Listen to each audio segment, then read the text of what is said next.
qu'avez-vous pensé de ce film et quel message essentiel en retirez-vous et à quelle personne vous conseillerez ce film? Alors ce film, il m'a à la fois bousculé, il m'a parfois un peu agacé et il m'a aussi bouleversé. Donc j'y ai trouvé les trois. Bousculé et agacé parfois sur ces questions de révélation privée, je ne suis pas toujours habitué à cela. Je suis plutôt très rationnel et en même temps j'ai accueilli ces révélations avec la part de vérité qu'elle dit sur le purgatoire et des choses intéressantes et même provocantes sur la question de la souffrance du purgatoire. C'est fort, mais c'est vrai qu'on n'en parle plus beaucoup, donc j'ai trouvé que c'était beau qu'ils en parlent. Ça m'a bouleversé sur le sens de la prière pour les défunts et en particulier la messe pour les défunts. Ça, j'ai trouvé ça très beau.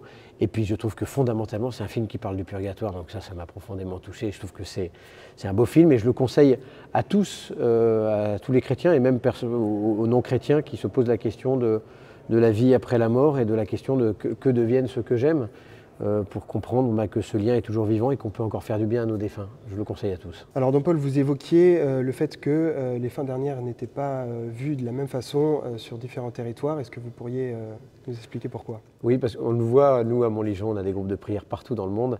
Et en France, effectivement, et en Europe, dans notre vieil Occident sécularisé, on ne parle plus de la mort, ni des fins dernières, ni de l'au-delà.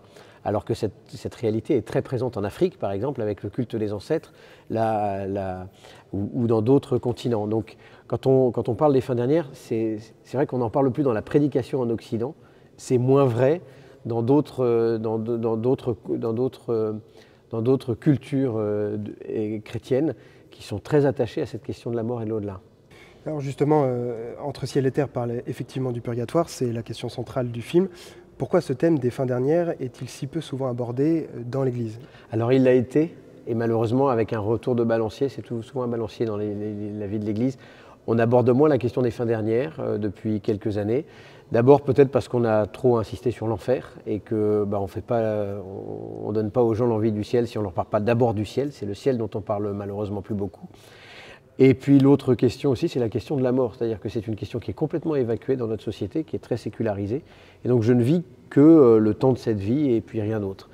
Et je pense que l'Église doit, et on le sent, beaucoup de chrétiens reviennent à cette question des fins dernières, du sens de la vie éternelle, la mort, comme des philosophes chrétiens comme Fabrice Adjadj, Martin Stephens. On sent que cette question de la vie éternelle, elle revient en tout cas dans la méditation, dans la foi de l'Église. Et alors justement, vous parliez comme quoi l'Église évoluait sur les sujets. La pensée de l'Église a pu évoluer au cours des siècles sur le suicide, sur les limbes, etc. Que dit réellement la profession de foi de l'Église sur les fins dernières? S'agit-il d'un dogme? Alors il y a des dogmes et il y a des vérités qui restent. Dire que le suicide c'est grave, ben oui c'est grave, c'est quelque chose de grave, c'est un péché grave, c'est un acte grave. En revanche, espérer pour la personne qui s'est donné la mort, et ben ça, évidemment que l'Église a toujours porté cette espérance, et peut-être encore plus aujourd'hui.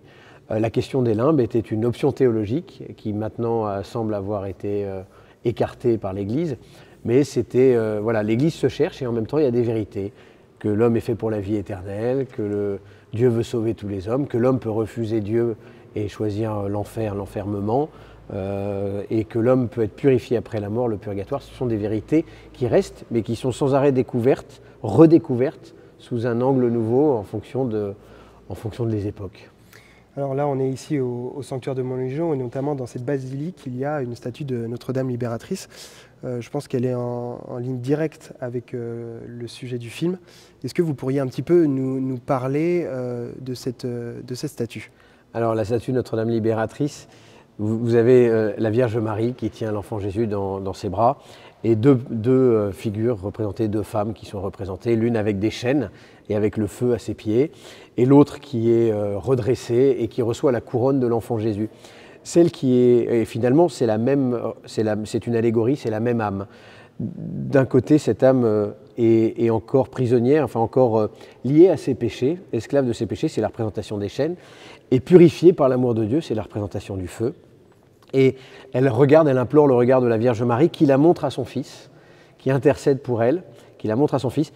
Et dans le deuxième temps, eh bien, c'est son Fils, parce que c'est Jésus qui nous sauve, qui remet à cette même âme la couronne de gloire pour entrer au ciel.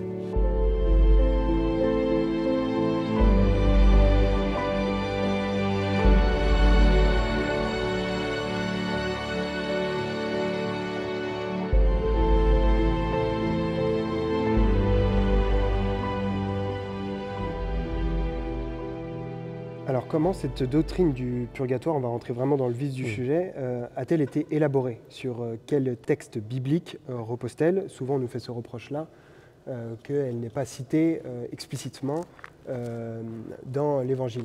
Donc si vous pouvez m'apporter la preuve contraire. Alors c'est juste la question du purgatoire. Le terme purgatoire n'est rentré dans la foi de l'Église, n'a été dogmatisé qu'en 1439, donc c'est un terme qui est récent. En revanche, les chrétiens ont toujours cru à la prière pour les défunts. Ils l'ont fait dès l'origine, ils ont prié pour les morts, ils ont célébré l'Eucharistie pour les morts. Et les Juifs avant nous ont prié, ont fait offrir des sacrifices pour les défunts, et ça, c'est le deuxième livre des Maccabées qui est témoin de la prière pour les défunts dans la culture juive. Et donc pourquoi est-ce qu'on prie pour les morts? S'ils sont au ciel, ils n'ont pas besoin de notre prière. S'ils sont en enfer, ils n'en veulent pas. Donc l'Église, justement, sur cette pratique de la prière pour les défunts, eh bien, et qui est universelle, hein, toutes les cultures prient pour les défunts, eh bien, a approfondi le fait que peut-être qu'il y avait une purification après la mort et qu'on pouvait, nous les vivants, faire quelque chose pour les défunts. Et dans un deuxième temps, l'Église s'est appuyée à chercher dans l'Écriture, et vous avez un passage de l'Écriture qui est très fort et qui nous parle du purgatoire, 1 Corinthiens 3,14-15, « Si quelqu'un construit un ouvrage qui résiste, il recevra un salaire. Si l'ouvrage est entièrement brûlé, il en subira le préjudice. Lui-même sera sauvé, mais comme au travers du feu. » Et sur ce verset de l'Écriture, mais sur d'autres aussi, qui sont peut-être plus implicites, eh bien l'Église a approfondi cette doctrine du purgatoire. Et que répondez-vous notamment aux évangéliques et certains protestants qui estiment que le purgatoire est pure invention humaine? Alors, je répondrai d'abord que nous accueillons l'Écriture, mais l'Écriture lue dans la tradition, lue dans l'Église, et nous n'avons pas, c'est pas juste sola scriptura, mais c'est l'Écriture lue dans la tradition de l'Église.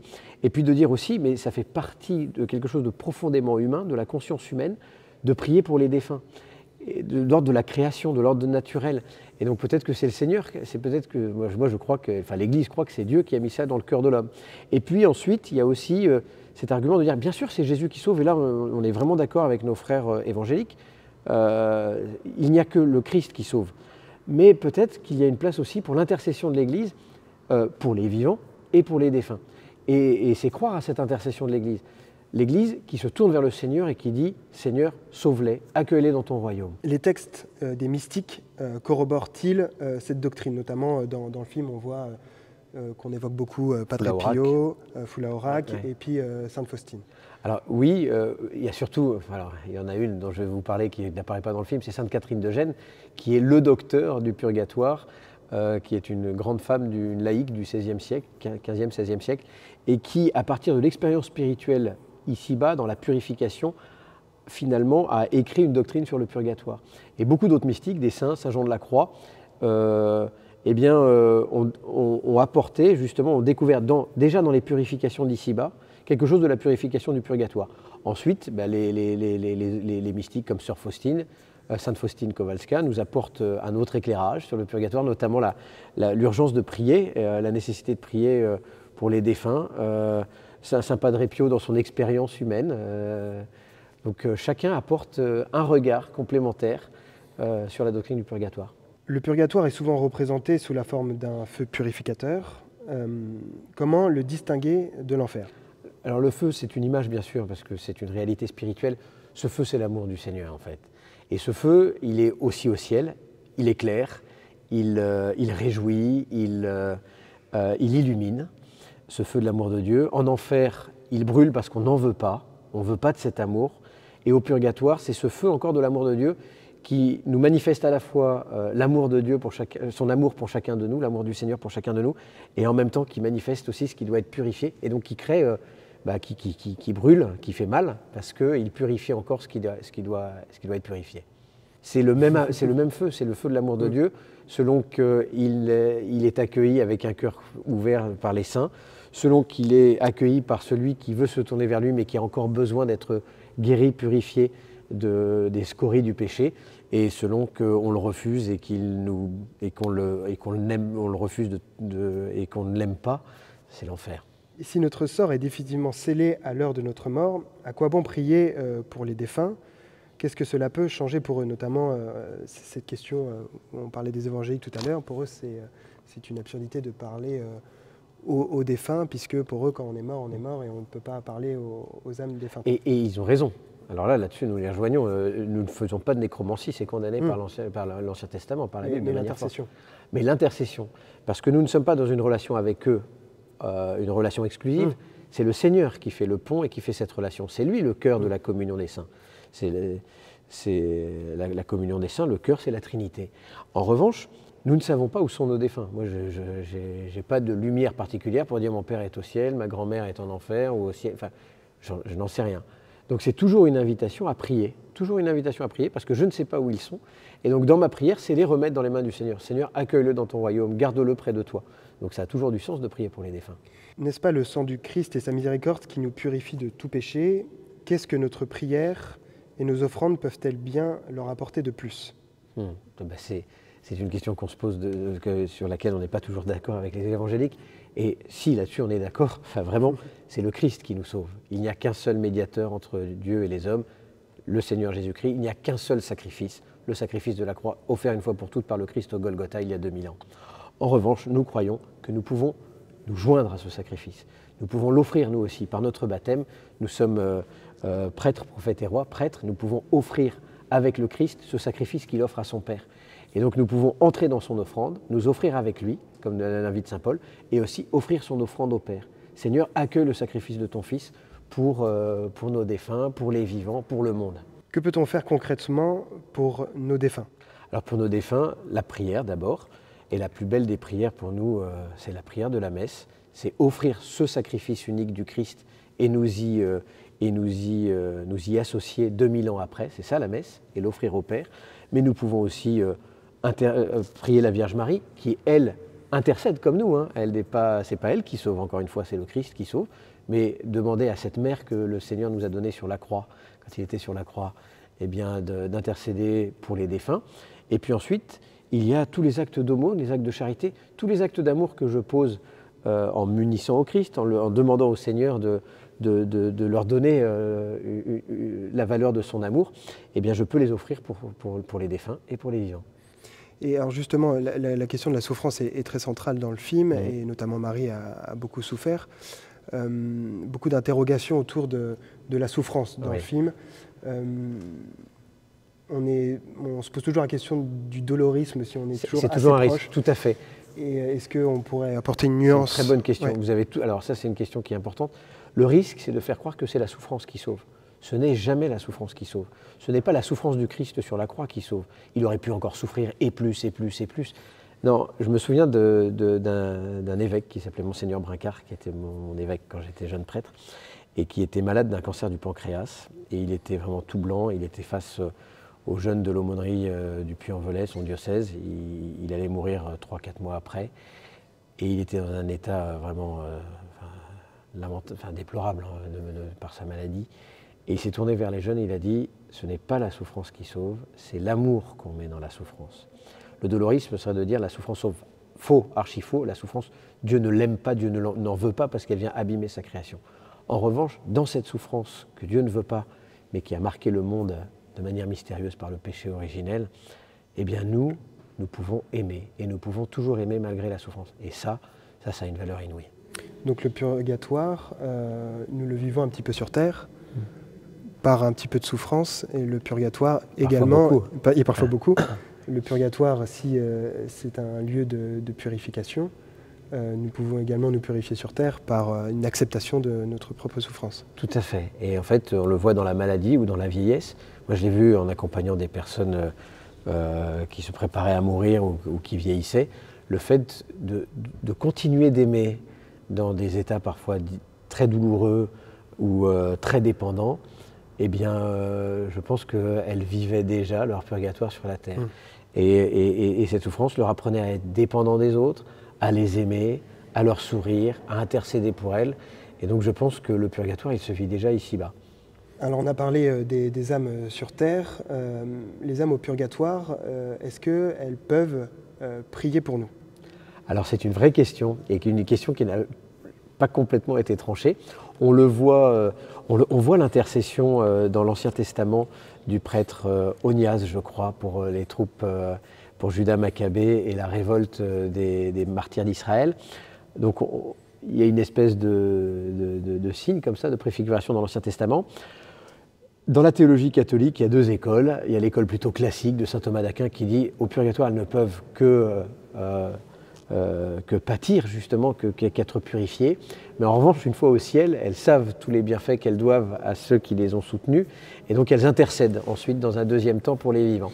Et puis vous avez l'école du curé d'Ars, de Sainte Thérèse de l'Enfant Jésus, le curé d'Ars notamment, qui disait on prie les âmes du purgatoire, on prie pour elles, et en même temps on leur demande tout de suite maintenant des grâces, et il disait d'ailleurs que c'était infaillible. Alors le catéchisme de l'Église catholique donne une réponse un peu sibylline entre les deux, en disant notre prière pour les âmes des défunts, pour les défunts, peuvent non seulement les aider, mais rendre efficace leur intercession pour nous. Moi je penche plutôt pour cette école, parce que je pense que l'âme au purgatoire, elle continue d'être purifiée, mais elle peut toujours penser à ceux qu'elle aime et à implorer le Seigneur pour ceux qu'elle aime. Au contraire, c'est une preuve d'un amour plus grand de penser aux autres dans cette purification. Justement, ça nous permet de poser cette question-là. Peut-on aller directement au paradis sans passer par la case purgatoire? Alors, Sainte Thérèse de l'Enfant Jésus nous dit il faut le souhaiter, en fait. Vous aurez le purgatoire que vous avez souhaité, quoi. Et Sainte Thérèse de l'Enfant Jésus, non, elle nous dit il faut souhaiter le paradis tout de suite. On a une très belle illustration avec le bon larron. Aujourd'hui, tu seras avec moi dans le paradis. On a aussi l'illustration pour les martyrs. Pour les martyrs, il me semble que l'Église a toujours prié en signifiant que les martyrs, le fait de donner sa vie de manière tellement radicale par amour pour Dieu et pour les autres. Et alors justement, cette purification-là, on parle de temporalité dans le purgatoire. Que penser justement de ce temps-là au purgatoire, en jours, en années? Est-ce lié à nos besoins de purification des âmes de chacun? Alors c'est vrai que c'est une très bonne question, j'en profite un peu, excusez-moi, je vais faire une petite digression. Parfois on dit que quand on meurt, on entre dans l'éternité. Non, on reste toujours, parce qu'on est des créatures, on reste toujours lié au temps, il y a toujours un temps. Même si ce temps auprès de Dieu sera transfiguré, on ne peut pas l'imaginer, ce sera un temps qui communiera à l'éternité. Et effectivement, le purgatoire, c'est un temps de purification. Mais ce n'est pas le temps cosmologique tel qu'on le vit là, c'est un temps psychologique. Vous savez, comme quand on fait un sevrage par rapport à l'alcool, c'est un temps qui nous... à la fois de joie, parce qu'on se sait sauver dans l'amour de Dieu, parce que les âmes du purgatoire, elles ne sont pas dans les ténèbres, elles sont dans l'amour, et en même temps de souffrance, parce que dans ce temps-là, il y a un sevrage. Et c'est un temps qui ne se compte pas ni en jours ni en années. On l'a parfois représenté un peu comme ça, de manière un peu malheureuse. On projette... On est obligé, pour parler de réalités qui nous échappent, de parler de ce qu'on connaît, mais c'est un temps, qui n'est pas notre temps physique. Pendant combien de temps, après un décès, doit-on faire dire des messes pour un défunt? On peut toujours. Alors parfois, moi je me souviens que j'avais fait dire une messe pour un évêque qui était décédé au IXe siècle, et un évêque vivant lui m'avait dit là c'est peut-être too much. J'étais jeune prêtre. Mais le pape Benoît XVI dit il n'est jamais trop tard, ni jamais inutile de prier pour nos défunts. Donc si tout d'un coup je pense à une personne que j'ai aimée et qui est morte il y a 40 ans, où je suis fâché, où je suis triste, pourquoi pas? Alors je peux d'abord prier pour elle, la confier au Seigneur, mais je peux toujours offrir une messe. Et si je prie pour un défunt, qu'est-ce qui me dit que son âme est au purgatoire? Alors ça, on aimerait bien savoir. Qu'est-ce que j'aimerais savoir? Où est mon père? S'il est au ciel, s'il est au purgatoire ou s'il est en enfer? Ça ne m'appartient pas. Ça n'appartient qu'à lui et qu'au Seigneur. C'est dans leur relation que ça se joue. Et moi, tout ce que je peux faire, c'est dire au Seigneur, accueille-le. Vous voyez, nous, on ne sait pas où ils sont. Alors parfois, il y a des révélations privées, merci Seigneur, ça peut arriver. C'est arrivé à Saint Jean Bosco. Mais c'est pas le cas. Nous sommes invités à vivre dans l'espérance, c'est-à-dire toujours nous remettre au Seigneur, toujours ne jamais fermer notre relation sur nous-mêmes et notre défunt, mais Seigneur, prends-le dans tes bras, accueille-le dans ton royaume. Alors là, on arrive sur des questions un peu plus graves. Qu'en est-il des enfants morts sans baptême? Alors c'est une question qu'on nous pose souvent ici au Sanctuaire de Montlégion, parce ici on a une chapelle très émouvante de la Vierge des tout-petits défunts, où beaucoup de mamans viennent confier leurs défunts morts in utero, soit des suites d'un avortement, soit d'une fausse couche. Voilà ce que dit la foi de l'Église. Dieu veut sauver tous les hommes. En plus, il y a cette parole du Christ qui est très forte, qui dit « Laissez les petits-enfants venir à moi, ne les en empêchez pas ». En revanche, on sait aussi que le baptême est de nécessité de salut. Et donc l'Église, forte de ces vérités, nous invite à prier pour ces enfants. voilà, à les recommander à la miséricorde du Seigneur. Et ici, nous avons par exemple une messe une fois par mois, des chapelets aussi, où nous prions pour ces enfants. Seigneur, tu aimes ces enfants, accueille-les dans ton royaume. Et une autre question grave sur la question du suicide, que dit l'Église aujourd'hui à propos des personnes suicidées? Eh bien, l'Église, elle rappelle de manière forte que le suicide, c'est grave. C'est grave parce que c'est un acte qui va profondément contre notre inclination. Et je le rappelle aussi, ça blesse énormément les autres. Voilà, à chaque fois, quand on a une personne qui s'est suicidée dans son entourage, c'est terrible en fait. Il y a une espèce de poison du désespoir. Donc, pour plusieurs raisons, c'est un acte grave. En revanche, l'acte est grave, mais nous pouvons prier pour le pécheur, parce que nous ne savons pas ce qui était dans son cœur. On ne se suicide jamais par plaisir. Souvent, c'est une grande souffrance, une détresse, une dépression. Et l'Église invite à ne jamais désespérer du salut des personnes, mais toujours à les recommander à la miséricorde du Seigneur. Comment distinguer une âme du purgatoire et un esprit mauvais qui se ferait passer pour une âme de défunt? Alors, d'une part, l'esprit mauvais va se manifester en faisant croire régulièrement que c'est le défunt, et il va le faire pour faire entrer dans une espèce de relation d'esclavage, de lien. Je me souviens d'une femme qui cherchait à travers les médiums à rentrer en contact avec les esprits, et qui depuis 7 ans, après la mort de son fils, le cherchait, et finalement elle devenait esclave de cette relation. Nous ne croyons pas à la communication avec les morts, nous croyons à la communion. D'abord parce que la communication avec les morts ne communiquent pas. Ils peuvent parfois se manifester, comme les âmes du purgatoire, par des rêves, dans nos pensées, et puis parfois de manière un peu exceptionnelle, mais jamais de manière malveillante, toujours bienveillante, et toujours en vue de demander des prières et pas pour rentrer dans une relation. Et nous, chrétiens, nous sommes invités à remettre notre défunt au Seigneur et à le confier, et à confier cette âme du purgatoire, à la recommander dans nos prières. Et puis ensuite, l'âme errante, alors il y a ce concept-là des fantômes. L'Église n'a jamais cru aux âmes errantes, soit les défunts sont au ciel, en enfer ou en purgatoire. Et en purgatoire, au ciel, ils peuvent parfois se manifester comme les saints se manifestent, et en purgatoire, de temps en temps, avec une permission divine, de demander les prières des vivants, comme c'est le cas avec Padre Pio. Mais c'est extraordinaire, c'est exceptionnel. 2 dernières questions. Peut-on prier pour les âmes qui sont en enfer? Alors les âmes qui sont en enfer, d'abord on ne sait pas si elles sont en enfer. Même Judas n'a jamais été mis de manière canonique en enfer. Donc il faut toujours prier pour les âmes, toujours. Mais l'âme en enfer, une fois qu'elle est en enfer, elle ne veut pas de notre prière. C'est elle qui n'en veut plus. Elle ne veut pas de l'amour, elle s'est fermée sur elle-même, donc elle se ferme à tout type de relation. Elle s'est isolée, c'est la solitude, l'enfer. Et alors peut-on prêcher sur l'enfer aujourd'hui sans donner l'impression de vouloir faire peur et d'infantiliser les fidèles de la même façon? Est-ce qu'on peut parler du purgatoire sans faire peur Le purgatoire, oui, et l'enfer aussi. Je pense qu'il est urgent de parler de l'enfer. Alors d'abord, il faut parler du ciel, parce que c'est quand même la destination, et on ne fait les choses que par amour. En revanche, parler de l'enfer, on peut le faire, sans terroriser, je pense, mais en parlant de manière responsable et dramatique. Jésus nous dit, avec le jeune homme riche, comme il est difficile pour un riche de rentrer dans le royaume des cieux. Et il le dit plusieurs fois, il est plus facile à un chameau de rentrer dans le trou d'une aiguille qu'à un riche de rentrer dans le royaume des cieux. Donc Jésus nous le dit, pas pour nous faire peur, mais pour nous mettre en face de notre responsabilité. Et oui, il faut en parler, non pas pour nous terrifier ou pour nous terroriser, mais pour nous tourner vers le Seigneur en disant « Seigneur, prends pitié du pauvre pécheur que je suis ». Parce que si nous n'avons pas cette humilité et cette pauvreté face à Dieu, nous ne pourrons pas rentrer dans le royaume des cieux. Et alors, est-ce que vous avez un mot de la fin qui, justement, partirait sur une note d'espérance? Et bien voilà, justement, la grande vertu du chrétien, et je pense en particulier aujourd'hui, et c'est pas pour rien que le pape François a voulu une année 2025 sur l'espérance, et qu'il prêche régulièrement sur l'espérance, la grande vertu du chrétien aujourd'hui, c'est l'espérance. Et il a demandé, Seigneur, donne-moi l'espérance. Et cette espérance, elle est fondée sur quoi? Jésus, sur ta mort et sur ta résurrection, et sur ta promesse.